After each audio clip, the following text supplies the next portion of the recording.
Hello class, today we are going to be talking about the two basic forms of energy, and here are the categories. We have kinetic energy and potential energy. So with this foldable and all the little flaps that we have, gives you information about the different types of energy we have here, and underneath it gives you an explanation and or definition that gives you information of each with an example out as well.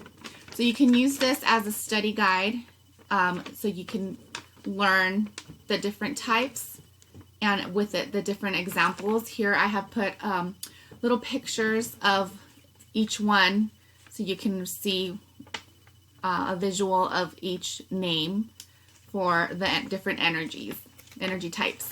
So here it is.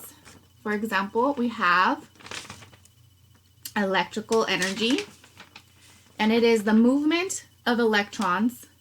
Electrons that move through a wire is called electricity. An example is lightning.